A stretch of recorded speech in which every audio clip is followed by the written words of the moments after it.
रामचरितमानस की एक पंक्ति को बोलते हैं जो गोस्वामी तुलसीदास जी लिखे हैं, और सदगुरु कबीर साहब की साखी, दोनों साखी को बोलते हैं। दोनों में अंतर बताइए कि अंतर क्या है। गोस्वामी तुलसीदास जी कहते हैं श्री राम जी से कि प्रभु हमको राम को प्राप्त करना है तो हमको क्या करना पड़ेगा? जग तप पूजा पाठ व्रत उपवास क्या करना पड़ेगा जिससे हम राम तत्व को प्राप्त करें, परम तत्व परमात्मा को प्राप्त करें, चेतन आत्मा राम को प्राप्त करें। ईश्वर अविनाशी जो चेतन आत्मा राम, उसको कैसे प्राप्त करेंगे? व्रत करें, छठ करें, पूजा करें, पाठ करें, अयोध्या जाएं। तो श्री रामचंद्र जी कहते हैं कि हमको जग तप पूजा पाठ व्रत उपवास करने से हम नहीं मिलेंगे। एक जन्म तो कई एक जन्म भी अगर तुम पूजा पाठ करो तो हम मिलने वाला नहीं है, क्योंकि मेरा प्रण है कि निरमल मन जाना सो मोहे पावा, मोहे कपट छल छिद्र न भावा। क्या कहे श्री रामचंद्र जी? राम को प्राप्त करने के लिए श्री रामचंद्र जी अपने मुख से ही कह रहे हैं रामचरितमानस में उत्तरकांड के दोहा है कि निर्मल मन जन सो मोह पावा, कि जिसका मन निर्मल हो गया, पवित्र हो गया, वो मुझे आसानी से प्राप्त कर सकता है। यानी राम को आसानी से प्राप्त कर सकता है। वो मुझे भाता है, वो हमको सुहाता है, हम उसके बस में हो जाएंगे। वो जो कहेगा उसका हम काम कर देंगे। लेकिन दूसरी पंक्ति में कहते हैं कि मोहे छल कपट छिद्र न भावा, कि जिसके हृदय मन में छल है, कपट है, वैमनस्य है, झूठ है, सच है, झूठ है, राग है, द्वेष है, बेमानी है, शैतानी है, दारू है, ताड़ी है, मांस है, मछली है, मुर्गा है, चोरी है, बेमानी है, निंदा शिकायत है, वो मुझे भाता नहीं है। ये श्री रामचंद्र जी कहते हैं रामचरितमानस में कि निरमल मन जन सो मोहे पावा, मोहे कपट छल छिद्र न भावा। श्री रामचंद्र जी को पाने का क्या उपाय बताएं? जग तप पूजा पाठ व्रत उपवास अयोध्या मूर्ति पूजा क्या बताएं? बोलिए। ये श्री रामचंद्र जी अपने मुख से बोले हैं, गोस्वामी तुलसीदास जी से कहवाइन है कि जोन इंसान का स्त्री हो, पुरुष हो, बैकवर्ड हो, फॉरवर्ड हो, हिंदू हो, मुसलमान हो, कोई भी हो, वो कोई जात पात स्त्री पुरुष का कोई लिया दिया नहीं है। कोई भी एनीबडी जिसका अगर मन निर्मल हो गया वो राम को प्राप्त कर सकता है और राम उसको भाएंगे। लेकिन उसके मन में छल है, कपट है, वैमनस्य है, झूठ है, सच है, लोभ मोह है, वो उनको कहते हैं हमको भाता नहीं है। इसी बात को सदगुरु कबीर साहब कहते हैं कि संत दरस को जाइए, जाना चाहिए, संत के शरण में जाना चाहिए। जिसे राम के शरण में जाना चाहिए उसे संत के शरण में जाना चाहिए। कि संत दरस को जाइए तजी ममता अभिमान, ज्यों ज्यों पग आगे धरे कोटिन तीर्थ समान, या जग समान, एक ही बात है। सदगुरु कबीर साहब कह रहे हैं कि साधु संत के शरण में गए हैं तो आपका अभिमान को चादर को हटाना पड़ेगा। श्री रामचंद्र जी कह रहे हैं छल कपट के, और सदगुरु कबीर साहब कह रहे हैं अभिमान का चादर। तो चाहे अभिमान का चादर कहिए या छल कपट बेईमानी का चादर कहिए, एक ही चीज़ है, दोनों अलग नहीं है। तो ये समझिए कि दोनों पंक्ति एक है कि दो है। कबीरा मन निर्मल भया जैसे गंगा नीर, पाछे पाछे हरि फिरे कहत कबीर कबीर। सदगुरु कबीर साहब कह रहे हैं कि जिसका मन निर्मल हो गया उसके पीछे पीछे भगवान फिरेंगे कि बोलो तुम्हारा क्या काम है, क्या कर दें।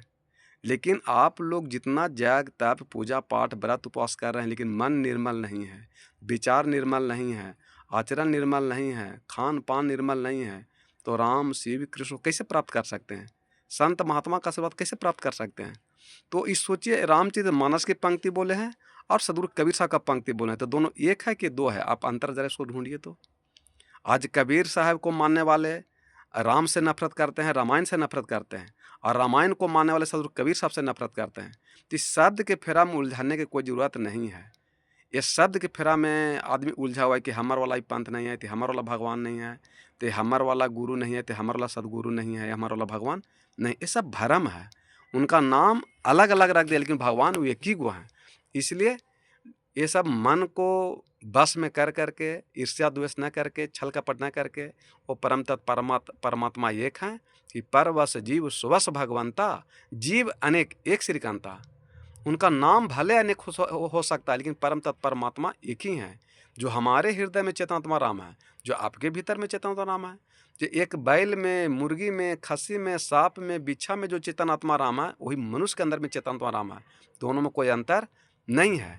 इसलिए मनुष्य बुरा कर्म करने के चलते मनुष्य लाख धन संपत्ति, बेटा बेटी होने के बाद इस घर में सुख शांति नहीं है, कलह कलेश चिंता टेंशन है। इसलिए ईश्वर परमात्मा को प्राप्त करना हो तो आप मन को निर्मल कर लीजिए, पवित्र कर लीजिए, तो आपको राम मिल सकते हैं। तो श्री रामचंद्र जी से पूछा गया कि आपके साथ कोई छल कपट किया है प्रभु? कहीं कि हाँ। तो मेरा भक्त हनुमान से प्रिय धरती पर कोई नहीं है। सबसे बड़ा प्रिय मेरा भक्त अगर कोई है तो हनुमान है। एक बार हनुमान भी मेरे साथ छल कपट किया था, तो उसको भी हम लात मार के हटा दिए, उसको गले नहीं मिलाए थे। कब? कहीं कोई प्रूफ है? कहीं कि हाँ प्रूफ है। कहीं कब? तो बताते हैं श्री रामचंद्र जी कि जब हम सबरी माता से मिल करके ऋषि मुख पर्वत पर गए थे सुग्रीव से मिलने के लिए, तो सुग्रीव जी, हनुमान जी नल और नील जामंत के साथ वहाँ रहते थे ऋषि मुख पर्वत पर। तो घर से देखिन खिड़की से सुग्रीव जी की 2 गो नीचे धनुष बाण लेके घूम रहे हैं। तो वो तो भैया बाली के डर के मारे माने ऋषि मुख पर्वत पर रहते थे। तो उनको लगता है कि बाली भैया 2 आदमी हमको भेजा दिया मारने के लिए। चूँकि आदमी चूहा से डर लगता है, तो भूत से जिसको डर लगता है, तो चूहों कहीं खड़खड़ाता तो लगता है कि भूतवे है। ठीक उसी प्रकार सुग्रीव भी डर जाते हैं और वहाँ पर हनुमान जी को खोजते हैं कि हनुमान जी देखो 2 आदमी घूम रहा है, वो बाली पे भेजा है कि कौन है, इसको जरा जांचो पड़तालो, इसको परखो कि आखिर है कौन। तो सुग्रीव जी के कहने के बाद हनुमान जी वहाँ जाते हैं और वो कहीं हनुमान जी को सुग्रीव जी वहाँ भेष बदल के जाओ, क्योंकि किसी को बात जानना हो, भेद को जानना हो, तो गुप्तचर बन के जाते हो तो उसका रूप चेंज करके जाना चाहिए। तो हनुमान जी वहाँ पर एक ब्राह्मण का रूप धारण कर लिए हैं, बूढ़ा का रूप दाढ़ी लगा करके, और राम लक्ष्मण के पास जाते हैं। तो वहाँ जा कर उनसे पूछिन, तो राम जी कहें कि भैया हमको ऋषि मुख पर्वत पर ब्राह्मण देवता जाना है, कैसे जाएं? तो हनुमान जी कहें कि किन प्रयोजनम? सवाल जवाब करीब 40 पन्ना में हुआ है पूरा वाल्मीकि रामायण में। जब दोनों पूरा बात विचार करते करते जब थक गए, तो दोनों गुना घटाव करे लगे। हनुमान जी भी सोच रहे हैं कि इस आदमी से अगर दोस्ती हो जाए तो हमारे राजा सुग्रीव के पत्नी को मिलना आसान हो जाएगा, और श्री रामचंद्र जी भी सोच रहे हैं कि अगर इनसे हम दोस्ती कर लें तो मेरा भी पत्नी खोजने में भी हमको सुविधा मिलेगा, आसान हो जाएगा। तो राम जी बोले लक्ष्मण से कि लक्ष्मण, इस आदमी के अंदर में 10,000 गुण है, 10,000 आदमी के गुण है, तो इससे दोस्ती करने में फायदा है। तो लक्ष्मण कहते हाँ श्री राम भैया कर लीजिए। तो देखिए जैसे श्री रामचंद्र जी का नाम लिए लक्ष्मण जी, तो ये आवाज़ सुने हनुमान जी, और हनुमान जी श्री रामचंद्र का परम भक्त थे, जो बचपन से भक्ति करते थे। अब जैसी देखें कि तो जिस राम का हम भजन भक्ति करते थे, जब बरसों से हम इनका नाम स्मरण करते थे, आज वो मेरे सामने और हमको पहचाने नहीं, और आए दम धड़ाक से उनके चरण में गिर गए हनुमान जी। गिरल गिरल गिरल 1 महीना 2 महीना हो गया। जैसे कोई आदमी सर कहते हैं कि साहेबंदगी बोलते हैं आपको, तो आप लोग भी बोलते हैं साहेबंदगी। नमस्कार बोलते हैं तो नमस्कार बोलते हैं ना, प्रणाम बोलते हैं तो प्रणाम बोलते हैं, गोड़ छू के प्रणाम करते हैं। तो हर एक दूसरे को प्रणाम करने पर या साहेबंदगी करने पर या नमस्कार पर उधर से विपरीत आप लोग भी कर देते हैं। लेकिन हनुमान जी यहाँ चरण पर गिरल है राम जी के, और न जिए कर रहे हैं, न मरे कर रहे हैं, न उठा रहे हैं, न आशीर्वाद दे रहे हैं, न कुछ बंदगी लगा रहे हैं। तो हनुमान जी को मन में डाउट हुआ कि असली वाला राम है कि नकली वाला राम है। तो कहीं हम गलत राम के चक्कर में तो नहीं पड़ गए हैं, माने असली राम के चक्कर में, नकली राम के चक्कर में तो नहीं हम चरण पर गिर गए हैं। अंत में जो अंतर जो भाव रहता है अंदर हृदय में, वो निकल ही जाता है, और मुड़ी उठा के कहते हैं कि प्रभु आप असली वाला राम है कि नकली वाला राम है। श्री रामचंद्र जी कहते हैं कि अरे हम असली वाला हैं कि नहीं, तो बात कीजिए, पहले तुम अपना चेहरा देखे हो हैं? तुम तो खुद छल कपट मेरे साथ किए हुए हैं। तो कहें कि प्रभु आपको हम बचपन से अनन्य भक्त हैं और आपके साथ छल कपट किए हैं।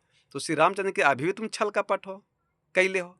श्री रामचंद्र जी कहते हैं कि मेरा एक प्रण है कि निरमल मन जन सो मोहे पावा, मोहे कपट छल छिद्र न भावा।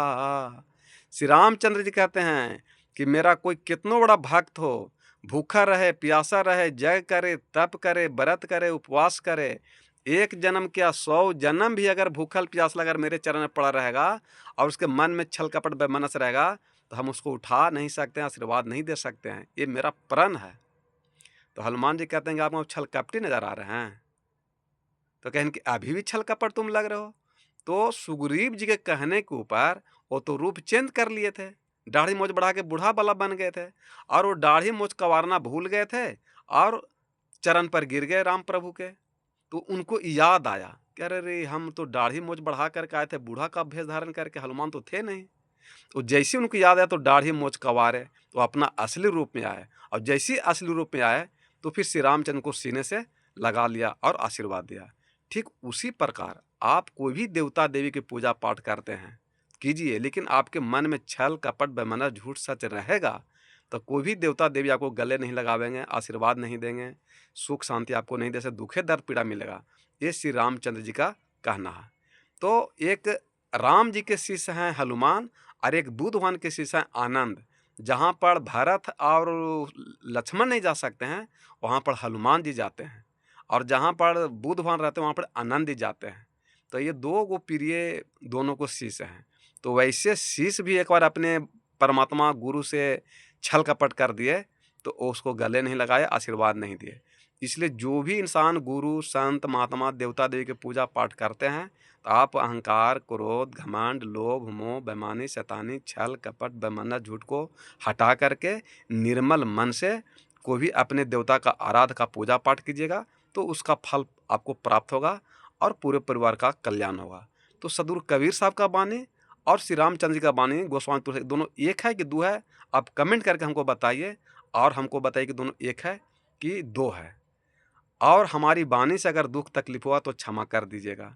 तो कबीर सूरज निकेतन मानपुर गया से हम बोलते हैं, यूट्यूब चैनल है, और वीडियो अच्छा लगे तो सब्सक्राइब भी कीजिए, लाइक भी कीजिए, और अपने दोस्तों को पास भी भेजिए।